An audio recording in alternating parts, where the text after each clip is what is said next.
मनमोहन सिंह 2004 से 2014।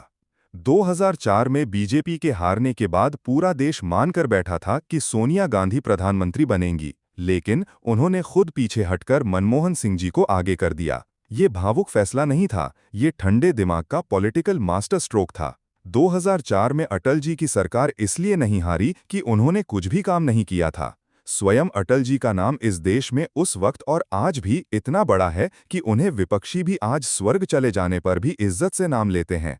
सरकार ने काम किया था, लेकिन राजनीति में सिर्फ काम काफी नहीं होता, टाइमिंग और जमीन की सच्चाई ज्यादा भारी पड़ती है। 2004 लोकसभा चुनाव रिजल्ट में इनको 145 और बीजेपी को 138 सीट मिली थी। पिछले चुनाव से बीजेपी को 44 सीट कम और इनको को 31 सीट ज्यादा मिले थे। कांग्रेस ने आंध्र प्रदेश, तमिलनाडु में डीएमके के साथ और हरियाणा जैसे राज्यों में शानदार प्रदर्शन किया।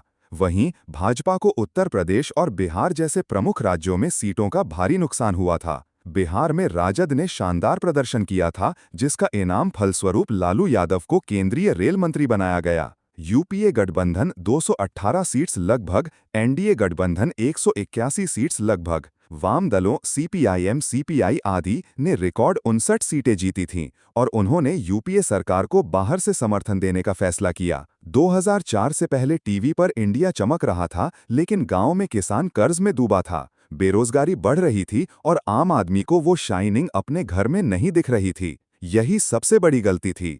हकीकत और प्रचार के बीच गैप इतना बढ़ गया कि जनता ने सीधे रिजेक्ट कर दिया। ऊपर से गुजरात 2002 के दंगे अभी भी लोगों के दिमाग में ताज़ा थे।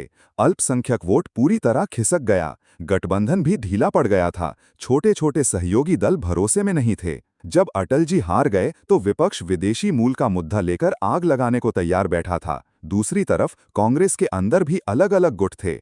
ऐसे में एक ऐसा चेहरा लाना जरूरी था जिस पर गठबंधन से जुड़ा कोई उंगली ना उठा सके और देश में माहौल खराब ना हो, जो सबको स्वीकार हो। मनमोहन सिंह उस समय देश के सबसे भरोसेमंद और साफ छवि वाले आदमी थे। 1991 में पीवी नरसिम्हा राव के साथ मिलकर उन्होंने देश को दिवालिया होने से बचाया था। ये कोई छोटा रिकॉर्ड नहीं है। 2004 के बाद मनमोहन सिंह जी की सरकार एक व्यक्ति की सरकार नहीं थी, ये गठबंधन की मजबूरी वाली सरकार थी। डीएमके, एनसीपी, आरजेडी, लेफ्ट पार्टियां सबका सपोर्ट था। लेफ्ट पार्टियों ने बाहर से सपोर्ट दिया ताकि बीजेपी को रोका जा सके। मतलब हर फैसला बैलेंस करके लेना पड़ता था, कोई तानाशाही नहीं चल सकती थी। और फिर भी सरकार 10 साल चली। ये अपने आप में बड़ा संकेत है कि अंदर मैनेजमेंट कितना मजबूत था। जो लोग मजाक उड़ाते हैं मौन मोहन कहकर, वो जरा आंकड़े सुन लें। 2004 से 2014 के बीच भारत की जीडीपी ग्रोथ औसतन 7-8% के आसपास रही, कई साल 9% तक पहुंची।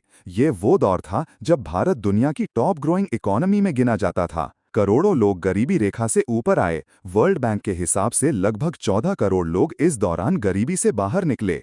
आरटीआई एक्ट आया, पहली बार आम आदमी को सरकार से सवाल पूछने का अधिकार मिला। एमजी नरेगा आया, गांव में रोजगार की गारंटी मिली, लाखों परिवारों को सीधा फायदा। राइट टू एजुकेशन लागू हुआ, बच्चों के लिए शिक्षा को अधिकार बनाया गया। नेशनल रूरल हेल्थ मिशन शुरू हुआ, गांव के हेल्थ सिस्टम में सुधार आया। इंफ्रास्ट्रक्चर की बात करो तो एनएचडीपी, नेशनल हाईवे डेवलपमेंट का विस्तार हुआ। National highways authority of India के तहत हजारों किलोमीटर सड़कें बनी। रेलवे में फ्रेट कॉरिडोर की नींव पड़ी। एयरपोर्ट्स का अपग्रेड हुआ। दिल्ली और मुंबई एयरपोर्ट वर्ल्ड क्लास बने। All India institutes of medical science के नए कैंपस भुवनेश्वर, जोधपुर, पटना, ऋषिकेश, रायपुर इसी दौर में बने। नए आईआईटी, आईआईएम, आईआईटी खोले गए। उच्च शिक्षा का विस्तार हुआ। सेंट्रल यूनिवर्सिटीज की संख्या बढ़ाई गई। आज 10-11 साल से भारतीय जनता पार्टी की सरकार है। इंफ्रास्ट्रक्चर बन रहा है, ये एक जुमला है। बेरोजगारी के आंकड़े सीएमआईई के हिसाब से कई बार 7-8% तक पहुंच जाते हैं। युवा नौकरी के लिए भटक रहा है। महंगाई ऐसी है कि आम आदमी की थाली हल्की हो गई है। और सबसे बड़ा फर्क ये है कि उस समय अगर सरकार से सवाल पूछो तो आरटीआई से जवाब मिलता था। आज सवाल पूछो तो ट्रोल मिलते हैं।